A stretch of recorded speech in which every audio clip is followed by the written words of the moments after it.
na hianin anh em han limpui thar deu luai tur mo han sim deu te chiam mo khatiang tur kha ka thil don san lo chuwa ka sei ka tum san lowa kan ngai tua ho tur agenda ron chop chua ka tumani chu ka han soi ma nga nak tu ka ti ngal sun thei po ni kherlo mai theya kan ram kal so zel na turatan hianin kan dream kan goal kan nei chho thei don em project kan mang chho thei don em ti te ngai tua taila ti kha karon zo na ang devin agenda angin karon phor don ani kan soi zel main hei tarla nang hian kan thu pui kan ngai to ho tur chu Isua Sikul ti kha ania trong danga chuanin eng tige da dan rem berang discipleship te po kan ti mayang chu thil pakhat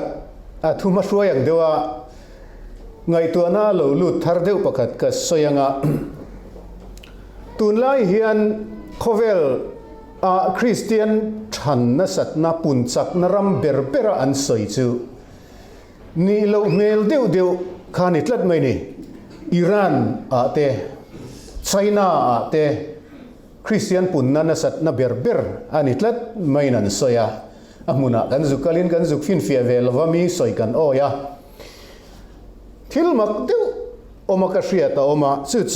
hei hiania Christian na lo than chho dan hi chui la atira Jerusalem le che vela ronin tana ti chuan alo dar zawa khulai Middle East vela ti North Africa ram vela te khuanin khu tu na Turkey kan ti vel rama te poni an chu Europe lam te kai chho zel America te ron dar zela ti khanin Armenia te ram la tak tak heng India ram lam dai dai te tin tun na ya Asian Korea lama te thang na se me ma kan ria khatia athan dan akha kan en chuan Christian pun masak na Christian ram ro pui berbera khan mu turan om le to mang tlat lo ni helaya po an soilan photo thin angin thupua na ko ran pasari ro pui tak tak langsar te ang te hi Turkey ram chung om deuh vek khun ne pakhat ma mu turan om to lo an tia chu tiang chuanin North Africa ram Christian ro pui masak na lama te khuanin Christian anom to mang lo ani Muslim ram deuh vek alo ni le to a amak khopin ka hria tin Europe ram mun tam taka po Christian na tlaniam na sa kan hria zukal lem lo point hriat ve lo thei lovin tin America te po chutiang ania tikhanin tuna chuanin chu Iran te China te apung vele thunga alela ma chen thil lo mom tak chu du a nei theina rama minan ngai hlut na changan hriat lo lain nun na chan theina thi sen se na trul na huna min a hlut na an lo hria an lo vuana an ngai lua a thang zel thowani heta lo thiat ma se mun danga din thar ti ang khan tin India ngei te po hi kan ram politics atia akal zela Christian no chep na anasat chho tu chuan kan lapung vele na sang te hi ke po ka ring thowani chu tiang chu ania chu lam chu do da thatai la ka soi tum zo ka chu Christian an ro pui chho masak na lama khan enga tinge an zuai le mai zel enga te an tlak miam le thin ti hi zo na ka rilru alian tak awma tar khulai chu North Africa vel lai te po an soidan pakata chen chan tam tak factors tam tak awm theya amaro chuan soi pakata chuan mi hring din a in cathedral ro pui tak tak din an ngai sang zo ka an ko ran chu ro pui a hausa a ma se an ro pui wang lai takin an tu chiani an ti ni ko ran ro pui le hausa cathedral ro pui tak tak tun thenga tourist na en lui tham om narama khan a chunga loi te tharau nun lampang aroi khachuanin ko ran ro pui le budget len le tholom tam ringot khan alo chan hau lovani ti kha aron siangta a Muslim Islam invasion an do ne lova an tu zoi mai ni chu tiang zel chuan ram danga po Europe le America te po biak in ro pui tak câu san hậu sát tức anh mà sẽ lối tu ran mu zo lo mấy nè ta cho nên kan soi tu ma chu Christian hete kan than chho zel kan pun chho zel hian institutional religion anga hemi Paul ro pui anga kanin din chowa house le building ro pui rap thak kan vadin to hi chuanin abakal zel ngai nai kan hrelo mani o ta khan kan top deuh tlat mai zelem ni ti tur hianin Europe le US lam trend te po kan en chuan ani dewani in ro pui siak kanin ro pui siak kanin len siak a khata khanin abak pel ngai nai kan hrelo deuh thine mi o ti ngai to na ril ruwa omani chu wang chuan voina hianin kan ngai to howata na ka du chu hu ho Christian na ro pui tak le lian taka kan kali a tha e pathian khongai mal som na ani amaro che hemi piela mi mal Christian na hi kan uar a kan ngai poimo lo chuan kan sop rop le don tho thowani ti hi ka mu dan ania chu wang chuan hu ho Christian na pialama mi mal Christian na Isua nung zui discipleship tak tak kan kalpui apoimo donin ka ria chu voina hian kan zir ho tan karon thlang ani hilaya pathian tu tarlan pakhat kina kan zir ho na kan la soyanga zo na kain zot masadua Isua kha ama point mi ten tungeni mi ti na zirtir te zota kong sang sang in changa khami nulama keinin chiang taka achan chin kan siara kan va hriat to nuwa hian ahun laya le tak sapua alen lai khan mi inan mel hriat dan deuh ber engeni eni chan sandam tu ni na te pathian ni na te kan em tharau tangin amaro cha hun lai minol puin ama thilti nasat athilti tamdana zirami inan va mel hriat dana kha enge tungeni per in zot lok teang khomai dakin kan ashar te zinga mi pakhat kha helaya Mike Kenson thei nen hianin min lo tlom ngai sak ula soi tura piang te in lo pan zat don nia helai khuang putlar nung tlar ni vel bor kha kan zot lok teang cheu Andrew kha yan zot ma sange Isua kha tungeni berai hriat Isua chu pathian fapa hian champi ahun laya mi puinol puinan hriat dana kan chu tiang chuna mian hriat ai lo engtin ngan hriat deuh berai hriat Zongte tu emoni dike chu lo ming an ko na le an va hriat ama an va hriat dan tlang lon deuh ber kha nge ni ai hriat Thingrem siam tu fapa dik zel mai hriat dan kha tama ole ibulami khan pever ole kan ti zung ang chu lo chu ka mangrei palam tidam tu ti te point an sia healer ania a try in pe zel mai teu kha soi kan tum deu ani boka ti zel to lo mai la zirtir tu rabbi ti kha aming lang sar berani Isua le len lai kan pathian ani na pomchi lem lo po khan rabbi ani na kha chu an em maya zirtir tu anti thin ani mo thil dang tam ta kha ani na kha oma ma se enge tungeni ber ti zonga kan ti chuanin zirtir tu ani na kha alang sar berani achan chu athil ti tam ber kha zirtir ania a zirtir tlak ringot mai nei ahun lai khan le agenda karon chop chua du chu atira mizo Christian na entaila kan Christian tir lama khan pathian thu oi ti kha kan uara Christian ho kha pathian thu oi an ti thin ani pathian thu oi ho pathian thu lo oi ve to ro an ti chen Isua lo ring ve ula Christian a lo in pe ve ron ti na nia a dot le asang kha zakwa somruk chowela tang khan pian thar kan uarta a nga kuwa vela pian thar har na lo chua ka ta tang khan pian thar zong in pathian thu oi ti ai ma in chu po ma son na lo mom takania tin somriat tirlam no early 80s เวลเข่งขานิน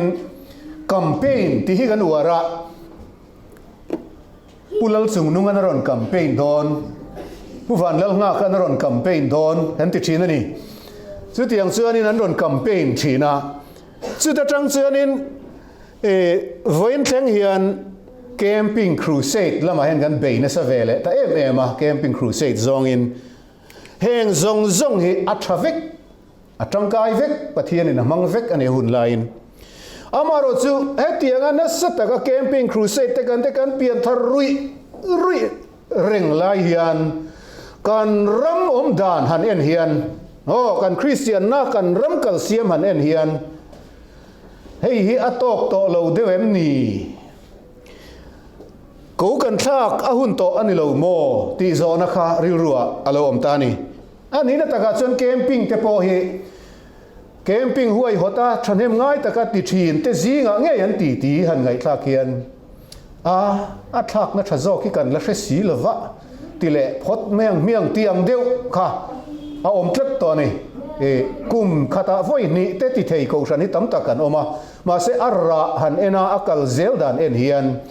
โตกละวะเชียดในอเลียนโชตัว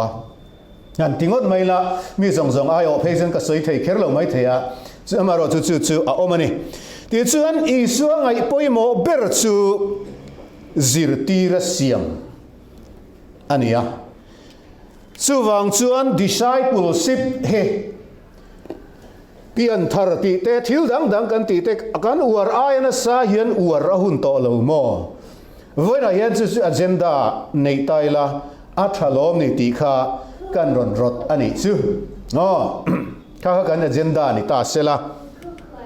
ที่ส่วนนี้ทุเปกรูปุยอันที่ชินกันเสียThe Great Commission เตปอันที่ชินนี่ดร. โรซามิกันคงไอ้ตะกินมาท้ายบุ้งสมนิปริยัตสังโซปกัวจังสมนิคีมีอันเสียสักเซลาริงเฟียเลโลลินจุดที่จวนกัลอุลาน้ำที่นั่นนี่ซิลตีระเตเซียงอุลาป้าเล่ฟ้าป้าเล่ทาราเทียงหิมปิงอาจวนบัพติสอุลาถูกเป็กซงจะอุปงตัวรินซิลตีระอูtin ngay cái u cái cùng khoai in khoai về tổ thêm point in này là ốm dễ lắm atia lom ome pima munin hela hian jon pima munin marka bung som paruk chang som panga le som paruk khi tin an ne la khoai về zong ma kal ula thil sian zong ne na chuan chanchin tha hi shuru aring apiang baptisma chang chu chan damin an omanga aring lo ke ro chu thiam lo changin an oma ole alom ome ibulami kha iding lam sia mi kha mi khwal kha delia san mi khwal om thailo ne tu ma hi member in ziak lut kan om lova pimanu ni mo ka zo tang senga tu na kan chiar pani mathaya bungsom ni pariat le marka bungsom paru kan chiara khan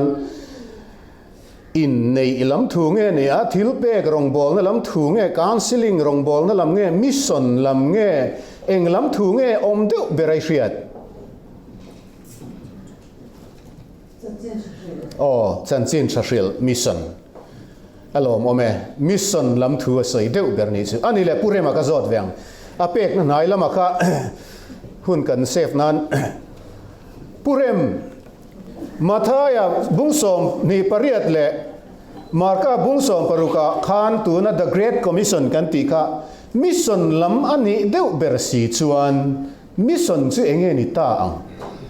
tu na kan sang chir pani khan eng nge soi enge mission ati chu ni ta satya thil siam zong te na chanchin shil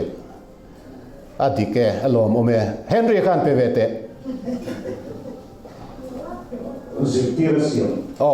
zirtira siam adang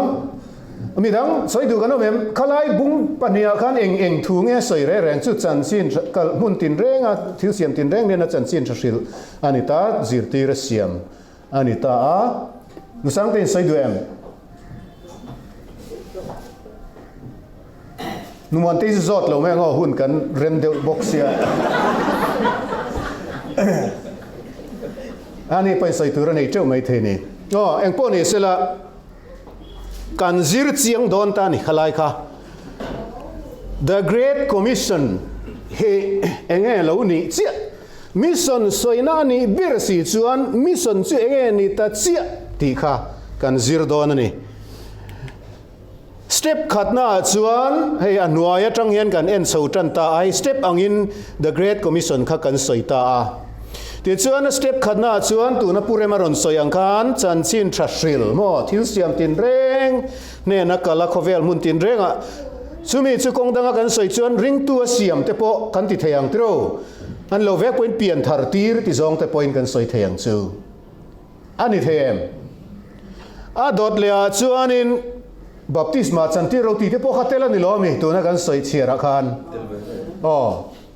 Isua ring tu kan siam khan khovel ria ta puan chuan baptisma kha poimo le ta a dot le a chuan zirti ra siam kha lo ni ta ni a ki mem kha en chho kau te thu a ron tia khan ti chuan in a dot le kan en chuan a thu pek zom ti ra kha a ron om ta a ti chuan in a gol pui berta a chu a thu pek zong zom tu a siam kha chu mission goal bera chu ni ta ni ring tu kan siam te chu Isua thu pek zom tu an lo ni theina na a gate puya lu na chau khala ni ta a Isua poi ni pian thar chuan eng tinga ti kha i piang thar tu ra ka ti chei mak ti su mi tu po an pian thar lo chuan pathian rama an lut theilawang atia pathian rama lu om zia chu khalaya pathian rama soi kha kingdom of God pathian in thu anei na pathian thu nei na ang zel nun tran na tina ni pathian rama alu theina turjana pian thar phot angai chu da tang jon anuna pathian in thu anei tran don chau tina anei chu ti ni chuan in athu pek zong zom tu a siam tur chuan ring tu a siam phot kha angai ta a ring tu a siam kha agol ala ni mai lo ni chu agol chu pathian in lalna a chan theina tura no he ta tanga abula tanga tran ti ra kha anita a kan bible le lina hian in nei version ka mizo tong le lin sang ka lo nei kim lo reng kho pa ka en thei china chuan ka thu pek zong che u pom turin zirti ro ti deu vek khan lo da a hei ka du tok chi lo deu ni ti khang lang ila pom hi chu hei agree mo accept mo nge ni kha ni maya i thu sai chu ka pom lo zong ta ka ni kan ti chun kan oi lo ti na mo ni a ka pom khop mai kan ti chuan in ka pom nge ni ka oi ka trom puye ti na mai ni a amaro chu hei hi helaya asoi hi pom chu ti anga pom mai ni lova agric tonga chuan in terrain tiania sumi chu a root wat ti mai la alo chu ana chu terio ania sumi om zia chu to observe to keep to obey ani mizo tong chuan to zom ani chu mo chu wang chuan pathian thu Isua Krista lal na zom tu thu oi mo a thu pek zom tu kan lo ni thei na tur hi pathian ina agol aron nei chuni alal ram ron din thu nei na ron la chan mo lal ni na ron nei akha chumi ani thei na tur chan thil dang kha alo poimo ta chumi om zia chu a thu pek zom tu a siam tur chan zirti ra siam kha angai sia chu Isuan aron ngai poimo chu ni ta ni mission ina atum ber chu disciple making ani tak ber chu mo ani le chu ti ni chuan zirtir siam emo zirtir ni na me disciple making emo discipleship kan ti chu enge ni taber kan ti ve vo discipleship kan ti ve zuta engti na chia nge ni ti hi zirchia na trulin ka hria chu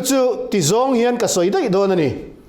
education system chikhat ani in oi am discipleship hi education system chikhat ania Eastern more traditional Eastern education system ani traditional Eastern education system ania chu kan hriat thiam theina tur chuan tun lai kan education system lar ber che nge ni kan ti chuan modern Western education true modern Western education a kan kal deuh vek to a tha ni that po hei kan kal pui zelang heten tran lak zelangai amaro chu heti chung hian Isua zirtir ni na zedik tak kan hriat thiam theina turin traditional Eastern religion traditional Eastern education system akha kan va en ve thu kanga ti chuan modern Western education le traditional Eastern education kha ain an lo na kan zir lek don ani modern Western education le traditional Eastern education danglam na en kewang o pakhat na chuan modern Western education kan da nga a dota son traditional Eastern education kan da lenga ti chuanin chuta chuan zirtir tu hi soima sataila zirtir tu hi modern Western education a chuan teacher kan ti tru ko dan dang po om tho entirnan lecturer reader professor chumi khami kan ti ma se teacher an ni vek heng zong po hi chuwangin helaya hian an ni na ber chu teacher an ni ta a traditional Eastern education a ero chuan rabbi ti te India rama enge guru China master adikreng master Lee te ponong kama China shifu antia master tina thoni chuan Japana hen sensei ania ka Google thina ka sir angai nom khop mai chir ve thin ro sensei te hi angai nom lutuk a om ze dik tak phei chu born before another tina de ne sensei te hi mo piang masa tina ne om ze chu ma hruai tu om ze chu khami om dan ang khan om ve tur tina ani dei mai ni an sensei chu hey samurai culture ti te engemo tam tak omanga martial arts ne engkim mai zirtir tu hei nundan philosophy te ai shifu ho te pon ni vek khang zong kha an zirtir ni chu ole hei hi en le lok taila at zirtir tu chena zirtir mai mo a teacher teaches class te vala ava zirtira amaro chu arabi guru shifu sensei teaches and leads anitani chu danglam na ni tani an zirtir ringot velova an hruai thin ani mo chu teacher le rabbi danglam na discipleship danglam na ha helai hi anwai zo ka hi discipleship lam zela khanita achungki modern Western education kan ti kha mo ti chuan zirtir tu chuan thataka a zirtir chuan ati tur chu a hlen thokhat ani a retire nu phei chuan mo phurna nei to lo ti do tol tai la mi hring chuan in ang vek lo wanga hey puma sang hi zirtir tu ania MZU te kan ti don chu Delhi University a mathematics professor ani ti chuan ava zirtira mathematics kha athiam tir le chuan amo phurna hlen ani mai khami a student te khan enu pui pasaleng tin ngen zon don eng chome nge ei turti le khang lam dai kha anin mo phurna nei to lo mo karan khalin an tlan sak thinem ti te khatiang zong kha ava ngai tu tel to lo a subject va zirtir thiam tir kha ati tur ni mai amaro chu rabbi ero chuan azirtir mai ni lowan nun hruai tu ani ngala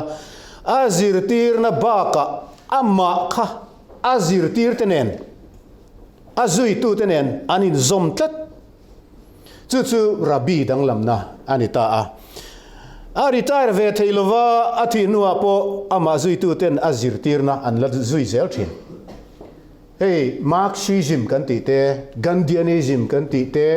ideology le philosophy le hetiang sang ate po an ma ni tak an om to lo po in zui tu tam tak an la nei thin ani Isua phei ni le zual tur kha ani a tiro ti chuanin angaya let le tai la teacher le somia chu kan han soita a ti chuanin zirlai te ve thung hi modern western education a chuan zirlai te chu students kan ti tiro students kan ti maya zirlai te an ni maya discipleship lama ro chuan mo traditional eastern education lama chuan students an ni ve mai lova disciples an ni ta ni chu chu dang lam ta em maya nung zui tu an ni ta ni disciples chu mi dang lam dan chu kan soi zau man lovanga ti hian toi te in soi le tai la zirlai students chuan zirtir tuin a zirtir subject kha athiam le chuan ato mai ni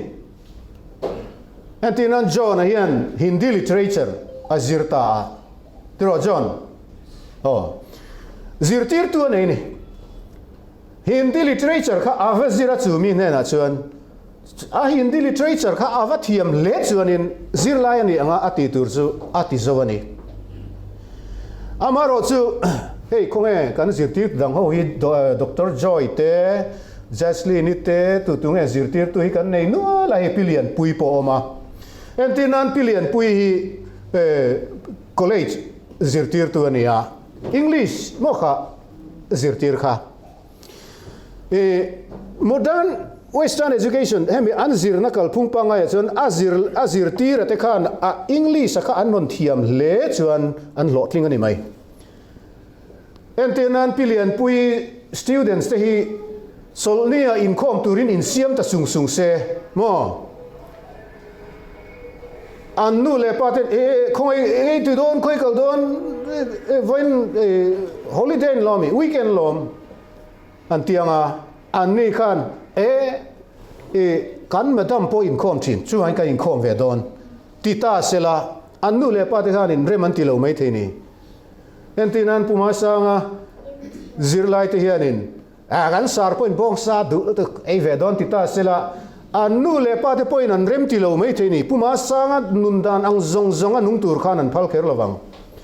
chu tun lai zirna chon chu tiang chu ni lain Isua zirtir hemi enge ni kan tiang discipleship a chuan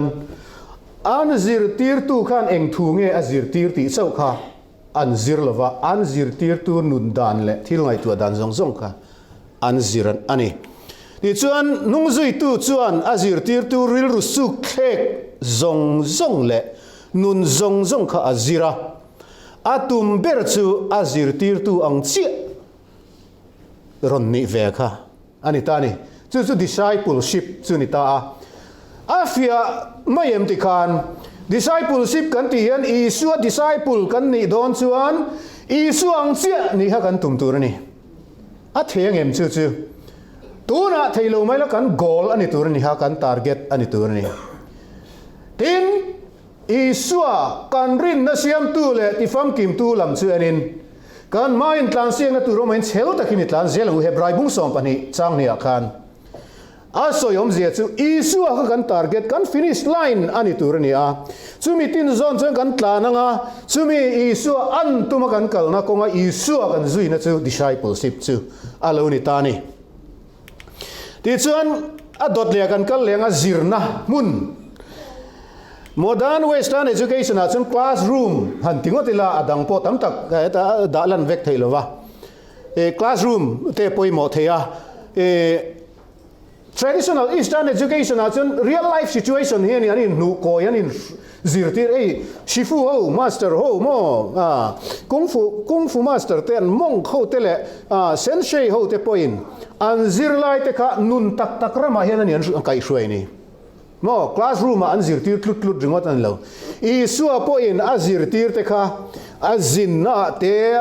bu muna te len den na te thileng kima khan ni tin nun a tak rama khan an zirtir an kai hruai ani chu apoimo ta em maya tun lai zirna chuan mun big a om thina classroom te institution te campus te apoimo thin field study po nei se an feel khan bi ke mo wazir tu reng emo e subject kha a om thin ani amaro chu discipleship ai ro chuan hun le mun big a om velova pathian ni biak in khom ko than program le sa khuana thil ti vel ringot kha ani ve talova nun pum puya huam ta ni a om je chu tun la ya kan christian na hian sa khuana thila kanin sor bing vak vaka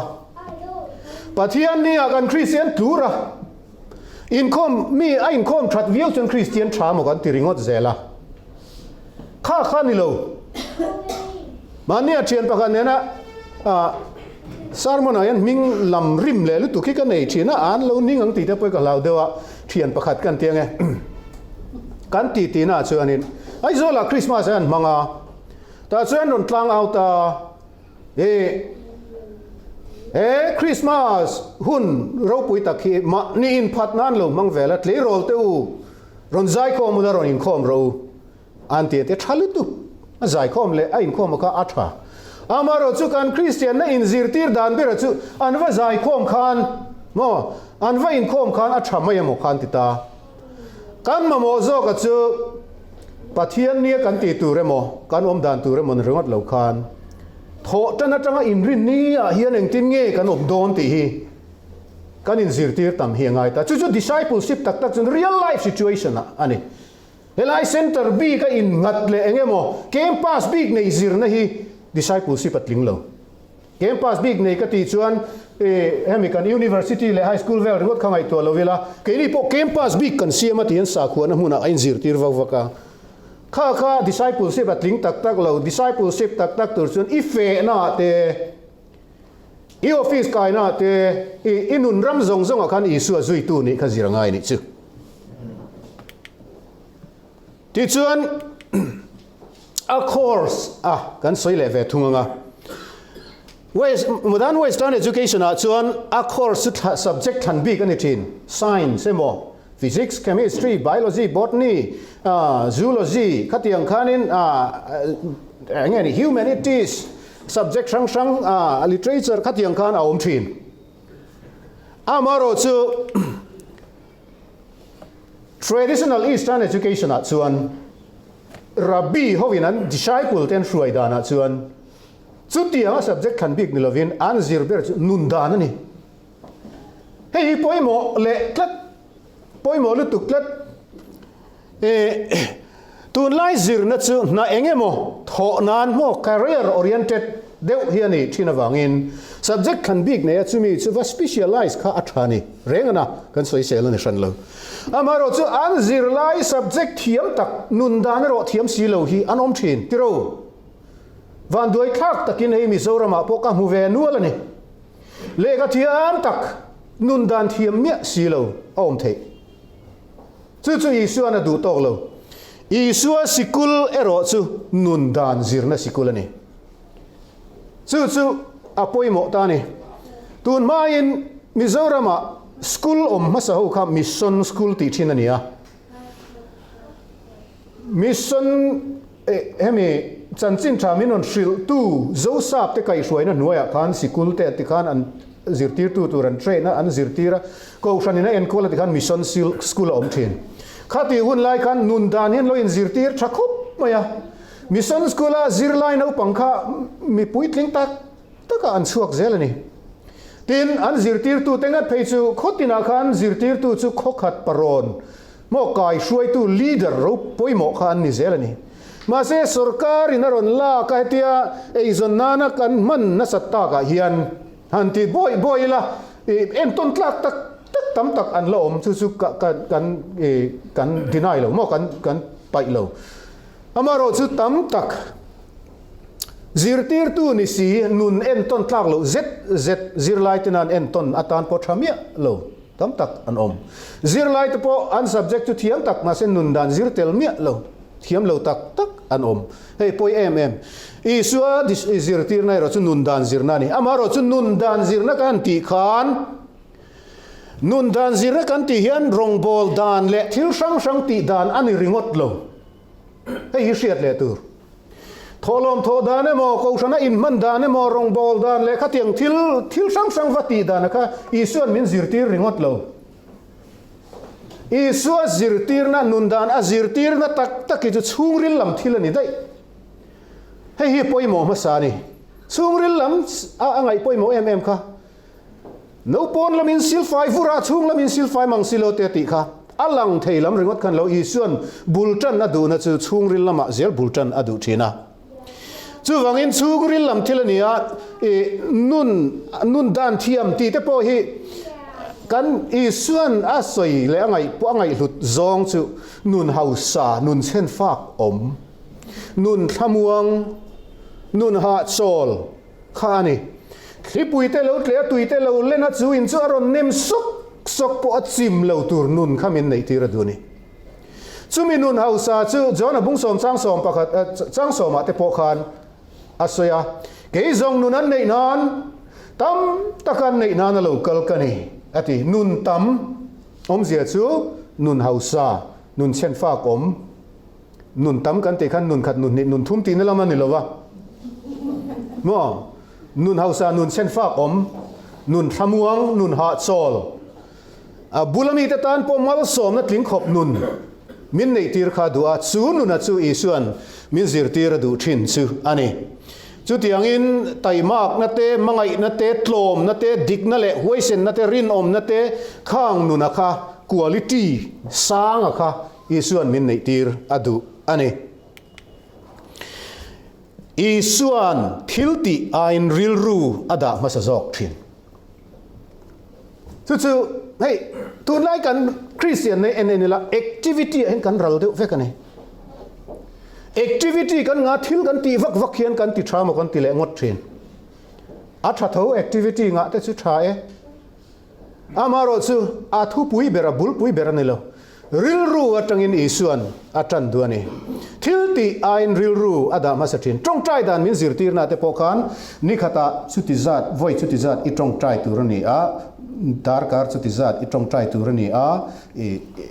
ตรงใจอินสุติยังขัดยังจนตีลำไอจวนตรงใจนะ attitude มั่วตรงใจนะริลรูค่ะมินซิรตีร์ดูจัดเจลนี่ทิลเปกเตปอสุติบกเสียงสุดที่จะที่เป็นตัวรินตีละไม่จนเป็กนริลรูเสียละค่ะอิส่วนง่ายป่วยมั้งจู่วังอินเอ็งเกมให้อาบุลปุยโซกับจู่ริลรูอาชิจิวเซลฮีอารมณ์นี่นะกินะกันละสวยชาวตัวเรนอาฟิอาเละเดียวแต่ปวนเบสตายละ discipleship ฮีไลฟ์สไตล์จู่อันนี้รัวลินอาชิจิวเละ value system อ่ะไอ้หนัดดอนนี่ที่จู่อันนี้อาดังเละกันสวยจวนเอ็งให้อัน subject ปุยเบอร์อัน main subjectกันที่อ่ะmodern western education as an subject can be kan ti lengot bok tai la honor subject an lak na te an specialize na te ang hati ang khaom thina ni amaro chu traditional eastern education ave thung chun an main subject chu an zir tir tu khani isua zui tu te hian isua soyanga thilvati dana kha an zirani mai lo ama isua khan zirani Isua khan zirber, Isua khan main subject ani. When I Isua disciple kan ni don chun ke ni point, Isua kan zirtur ani ta a. Ti chuan so entinan korin thon ni heta trying ka move fia lei thailawa bung ni chang som paruk nge ni. A te son pola chun ke ni zong increase ta ril ru kan pu ani. No. En Galatia bung li chang som a chuan pola bokin eng tingati kanau teu Krista Isua chunang ma nia siam puitina om malo chuan nau vein ka vele cheu hi om je chu Isua kan zirber le an kan tumber kan than len chona po Isua zel khan ani an subject kan main subject to Isua ani chu ni china kan sai to Hebrew book som ani chang nia chuan tin Isua kan rin na siam tu le tifam kim tu lam chu enin kan main transian tu romain chel takin tlan zelang u ti te khalo ni ta kan subject pui ber pas kan tum ber chu Isua hi ani le ti khalo ni ta se thil dang thu noi kan nei le anga Isua Sikula chuan ka ti ringota da dan dang poka thiam to la ve มานี่ disciple เสียมละเวนIsua disciple เงยกันเสียมตัวนี่กันจิรติร์ตัวจูIsuaอันนี้เร่งตัวนี่Isuaมินจิรติร์ดันตัวจูไบเบิลกัลกลังอินมออามาIsuaตักข้าเรากัลินจิรติร์เตะไก่ช่วยที่นังคันมินติเลต้องเสียโรแมนติกกันที่กันลุงฮิเลกันนี่คุไล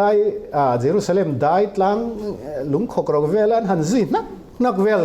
ติลเวฮิจากผมขบมาเสขัดยังจันสักันในตัวเราIsuaมินจิรติร์เลทัยดานเบิร์จูไบเบิลเฮียนันนี่แต่ส่วนนี้ทิลปอยเดียวทิลวันด้วยทักตักอมจูตุนไล่เขาเวลตุนไล่เจ้าหน้ามาจังโตปอยนั่นอย่างจูปะเทียนทิลตีไทยนาถ่วมมีปะเทียนทิลเป็กดงตักทุสอยกงะเตจิรติร์กงะเตทิลดังอันอมทินซึ่งแต่ส่วนปะเทียนรำตันนัสตะการเซ็งคอมไล่คานเข้มนั่นเราอมเตลเวฟเอาทินจูอันมานี่ดูแรงวังเล่นตุ่มแรงวังปนเคร์ลูไม่เทมาเสอันกัลเซลกงอาเห็นอันมานี่ดิสไซปุลเห็นเราเสียมเละเจ้าทินให้ปอยมานี่ดิสไซปุลเราเสียมเวทเสียมฮิกันตีตัวนี่เรา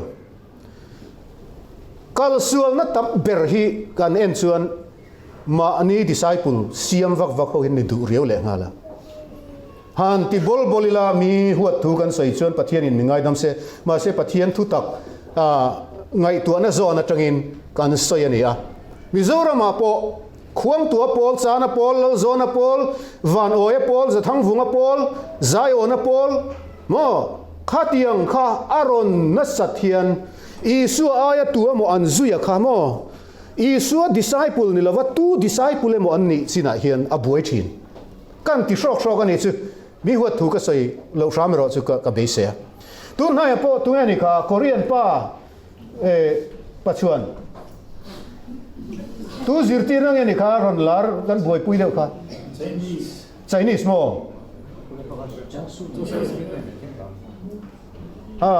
อินเวนน่ะปุยเสียเสียมเข้ามาเลยมันเนี่ยข้าเอ็นตีนั้นชุดที่ยังได้พอจูมีอินฟลูเอนเซียลขันโดนอมชีนะทิวที่ไทยตักกันโดนอมชีนะซึ่งอันมานี่ดิสไซปุลันเซงคอมเววัคซีนาเฮียนอบวยรับเซลซึ่งวังอินอิรงบอลนะขันปะเทียนินมาลาสอมเซโปนิเทยอันนวยเตลเล่สังเตลเล่ขัดยังลำได้ชื่อดาชัดไตละกีนี่เลเวลตกเซเลนมีปนิปฐุมนังมาดิสไซปุลเลวในเวปกอาเรมโลปะเทียนี่ที่ทุกเสกุปอันนี้ที่กองอาเห็นIsua disciple zel kan siam tur ni chu tiang chuan in zui tu te po team te engemaw te po kan lo nei ni the ma se Isua disciple an ni na ya kan disciple an ni na hi a om chuan Isua disciple kan siam tak lo ka ngai deu ti ani chu in pom zong ani nge ni lo chu ka hrelo a dot le chuan Isua disciple ina tumper chu Isua an ania I an tuma chu I hriat angai Isua an khai tum si chuan iwa an tuma chu eng I hriat lo chuan eng tingai an dik theang mo Isua hriat chian hi zarmoi la hriat chian le zual chei ka va du Isua hi hriat chiang ilang chuan ama kan mangai dan te atana kanin pek dan te hi achiang le zual tur hian ni kan hriat chiang tak lo chung po hian a mangai na te ro puya ti ro chu ta po chuan ka hriat ka soi war du chu Isua hi Mizo te hian aside le lam aside A lam kan ti don nge ni aside B lam kan ti don nge ni kan shebela kan soi wara zaidam nun nem ngil nei a chuti khati kan tia tu te mo tun ma chuak do pek janin vai ho calendar ron siama Isua le man ron zia te kha mam deu piak ani thin kamo a teu lo ne ka tiang kha ka Isua hriat ve hi chu rum takani cái chữ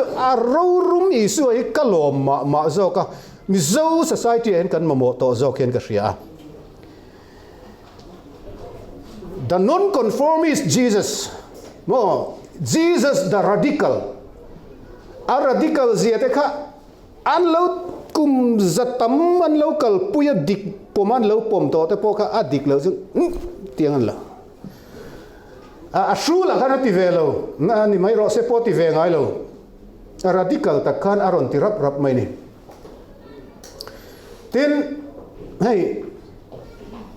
nui deu nghe đi giải đam em mà ôm thế hi thảo na một căn tia ni thua mà xem ni xuống lâu thiên rim nó chăn địch thiên rim hun địch anh ấy chọn thiên rim về tur Isua à thiên rim kain truyền Jerusalem veranda về là suy suy này na linh tak tak cái chuyện đọ can lết rem rum mấy này cả cái thứ soi nó bắt khát chân rambo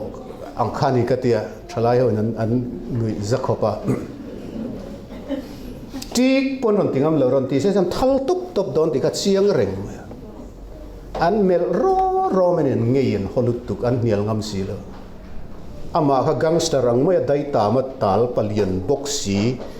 sek pier foot mai samse nguo history atan sin extra biblical sources tam taka chu tiang mi chu ni a e zon na seilen na la kha lung khok rok karab in sak le lung chut le kha tianga be kha ne ro rum tak mai kha chu tiang Isua chu ni a tin diglo na palzam mai lo ngo milom zong ani le ni lo kher lo thu dik pathian thu tak tun din tum me khania chung lam te po chu gan mel set te langa ya ti chuan Isua disciple chuan Isua mitin thil athini china kan soya khani ta ni hi Isua mitin thil athiranga Isua ril ru in thil angai tuang chu chuan a value system a thak sakang om zia chu Isua kha tlanga atong trai thina khonge tlanga ka han kalanga ka han tong trai ve te ang a thalutuk kan ti thei phot chuan Isua khan chu tiang kha tiang chuan atisia kan ti ve te ang a thalutuk zel amaro chu ai ril zo ka chu Isua ngai poimo zong ngai poimo na ril rui putuna chuan atiang avati tum kher wang po ni lo khan mo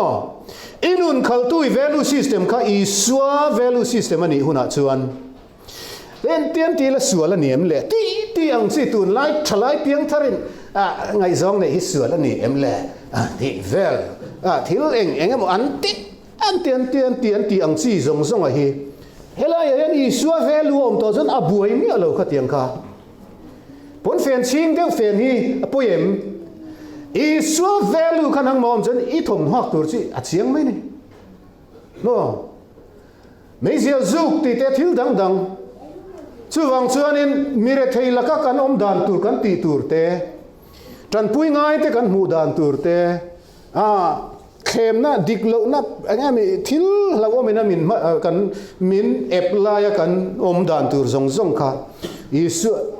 chu chu ne pir te ko te kha an ro pui em tak na chu ke ni zong in Krista ril ru kan pu ni han ti thei kha avaro pui em Krista ril ru hi pui lang chuan kan buai na tam taka hen buai lo tur ani dot le chuan Isua Sikul chuan kan ngai dan le tradition in Bible alal zok zel awangin kan radical lo thailo radical hi tum shan pa ngai lo reng va tum shan pa vak phei chu kal sual na mor aniang va radical tum shim ringot kha diklo tro mà se Bible hian kanuna suai tak chuan hela ya conventional mi society le ko san le tina dikchia silo a local pui ang chi te kha a pom rem ve thei talova a ding pir ta china khata khan mi nan mu radical zel tani biak in chung kan om dan le kan thil ti dan le te da pat Bible hei min zir tir chem ti zonga mi na han zir tak khan alo ni lo deu si chuan ne ti hi pathian thu min zir ti lo ti a han ti khan min hei ko ran do da ko ran soi sel ko ran soi nom ti te khan lo ta thina mà ni dik in ti hi ola ke dik riu ti nga in thina sapo na le thlem na ve tho chu nia na le lama chun a chang chuan ka thu soi hi min on chang thin social media te mi puitling tak langsar tak in an ziak thin pastor senior te point an ziak thu dik chan ve manga mi pui bum tum na ni ten ti ma se ka du dan chuan hatia min ron nial don ni chu Bible mang hian min nial se ka du Bible an ron man po in sang enge motiep lak pir enge ni deu ni lo kan a context mo azir ti na dik tak nen Inkhawm tamle lutuk te ka soi sel ta thina a pastor ti chi lo ang reng khopa soi du hinom vak lawa kai ka soi le mai thina zora maten ni lai zan Inkhawm te hi member sang khat omna de za poi kan Inkhawm pe chuang mang bok si lo kan ngai hu tak tak lo kan Inkhawm tam lutuk kan Inkhawm program te kan uluk seng lo kan pal mai mai ni lem deu uluk deu hianin lok tum tak hian Inkhawm zong u ti te ka soya pastor senior pui pui meron chang thina Bible chang hinon kuat ta thina then khat ti anga kan Inkhawm te ban san mai lovin ti ani kha ti halaya hebraya Inkhawm ban san asoi khat ni lai zan Inkhawm lo lam hi ni lo rin na phat sana judai emi neo judaism kan ti don nge ni mosia dan kan zom lo chuan chan dam kan ni don chuang lo ti zir tir na te lo kala tin juda ho laka ti du da na te lo sanga ring tuan zama rin na kalbo san na in kirle an tam chho zela an mang ang lutuk la ya khamuan na le fui na na aziania dan rin na Isua Krista nung kan zui na ilet san ve mai mai long u ti na ni kan Inkhawm te ban san loin ati omzia hi amaro chu maro kan soi peng kual le vaccine Amartya Sen hey Nobel Prize te po dongto economist hianin asai chu I choose to be controversial to be otherwise will be a waste of time atia miten ka thu so hi an pom vek kher lo ni thei ma se ka poi ti lo controversial hi ka poi ti lo mi pom tur ang zong ringot zela ka soi chuanin hun ka waste mai ni tangkai na om lo atina nia pathian thua poi na ni tho mi zong in an pom tur ngai tua ringot a thu soi atok lo theini Bible Isua disciple chu Bible nen akal ngam tur ni Isua Sikul chu mun big ne zirna ni velo wangin sa khuana huanga aleng velova nun pum huap ani heng te hi an lo la lo ka then khatin sa khuana huanga leng lo ka te dan ho ema ko sona leng lo han tiang chi te ko san sei chepe em a hian min ngai a leng lo ka ti om je chu ko sona a om lo ka ti nan lo wa ko sona hi ko san hian engani motion te chule Solomon amule Solomon an biak ina hlan na tong China kha in ngai tu ngai em nang le van leng lo pathian hi ka in saka te lul hian i valeng lo na sale zol don em ati kha kan ko rana te hen khung len then kan tum thina pathian hi kan pathian a te lu tu ka ko ran huang kan pel hian pathian kan nei ta thin lo a buai tha ka ni hi chu wang chuan discipleship to classroom le institution based zirna ringot ani felova real life situation na zirna ni wangin nun zong hi Isua nung kan zui na chuna huam turani mang rei to em le pe kana heta en ka soi le du chu kan thralai te hi solnia anti ni china kan soi thoi to kha anti tur chau ni lovin thotan ni atanga inrin ni thlenga an om dan tur kan zirti re ahun to ni Kausan mi thani ringot hi zirti rahun to lo Christian thani hi zirti rahun Zongte po je then khat chen lo du le vak lo mai the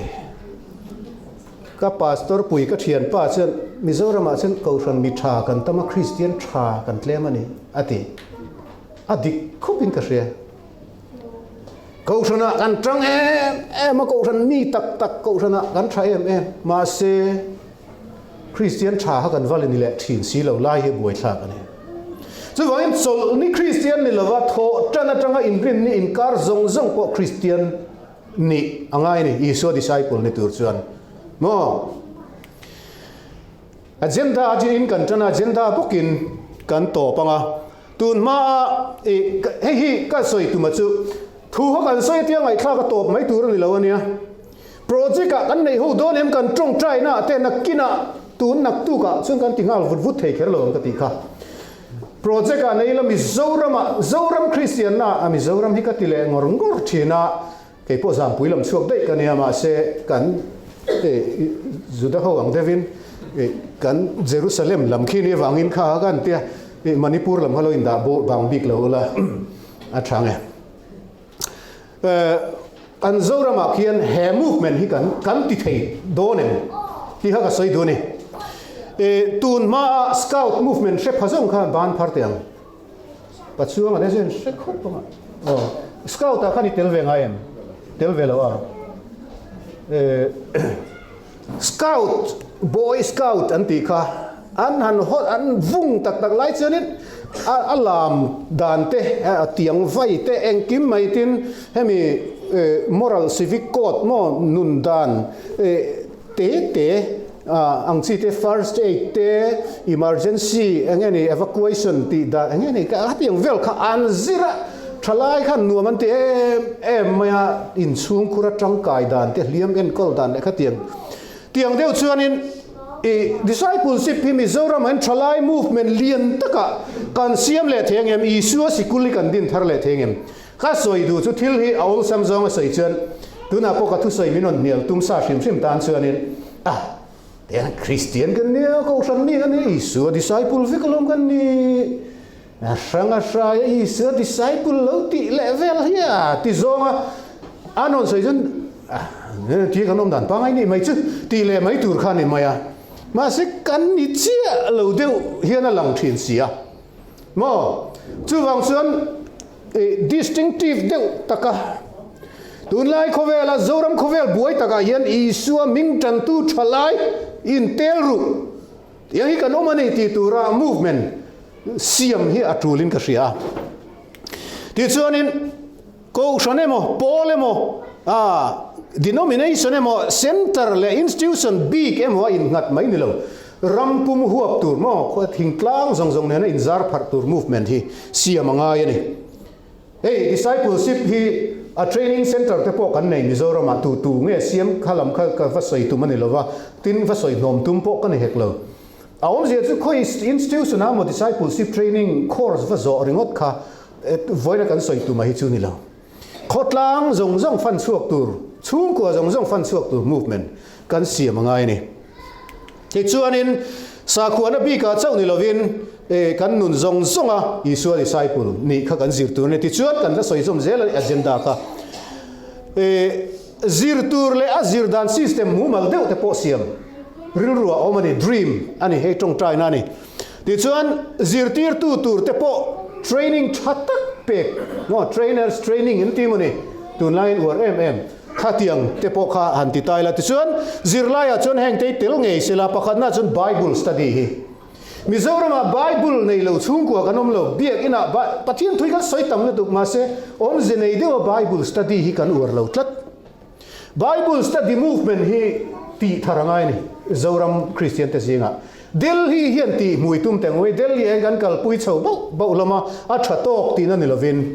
ke ni po zir ma bak le ma son na tur tam tak chu kan ne Mizoram hian Bible study movement hi kan siam ngai ni ten zonun moi mo aya upaza na tlom ngai na hoi hom na heng zonun moi te hi kan Christian na nen hianin kal ko pui hi kan thiam mangtlat lo pulpita ten soiri ka om mang lo ni chu heng te hi Isua disciple chuan tlom ngai na le huaisen na te kha kan thar tho le tur ni mo zonun moi te kha kan introduce thar le tur ni ti chuanin mental health ti te po hi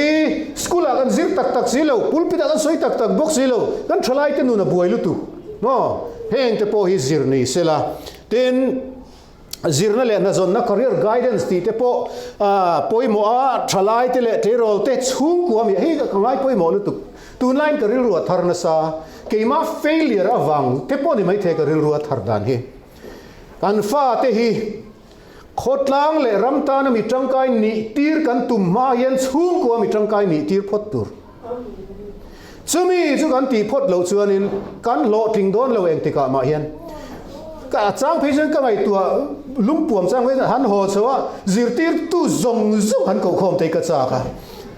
หันโกไม่นั่นหลงก็ดูออกเตียวสิลมก็สวยดูจะจิรตีตู้เต้นเนี่ยนะแต่ยันอินจิรไลท์ที่ออฟฟิเซอร์เรียนเนี่ยอันนี้ตีนตุ่มมายันอันชุ่มกว่าเที่ยวมีจังไกนี่ตีพอดรู้สุดแต่จังสันมีหลอดทิ้งอินดินสว่างตีฮิกจ้าพินอีเฮาสเวียวนี่เถอะอีฟ้าข้าเอ็งมาถกลวินมุดเดอร์หัวจับจัรตูร์ขบกันอิจอมเนี่ยพวกนี้ไม่เถอะมาเสมีเช่นฟ้าก็มีปุ๋ยทิ้งมีหลอดทิ้งดินอีดูส่วนอีโคสักนะอามาหมอชิมวังดิลวินอามาจางมังไงอวังจอกขันชุ่มกว่ามีจังไกนี่อิจิรตีรังไงฟ้าเตะเดียวละเนี่ยแต่เพจนี่จางวันนี้มีเราจู่เฮลายาdiscipleship พอเฮียนมาอันนี้ชุ่มกว่าเที่ยวมีจังไกนี่เลยร้อนเลยเฮงหูเตะจิรตีรังไงนัทโทนะมุนอิสวา disciple นี่เตอินฟิมนั่นแหละ music เตเนี่ยนะกันคริสเตียนนะก็อิซอมเตเฮงซงเฮกันทีน cell group movement มอ accountability partnership ให้มีกันนุน invent ปุยต้นอินตรงใจปุยต้นตัวหลอมเตในเตเฮงซงเฮอปอยโมเอ็มเฟกาที่ส่วนนี้กันสวยด้วยจู่ที่เห็นที่อินเพจที่ริงอดคันนี่ละวิน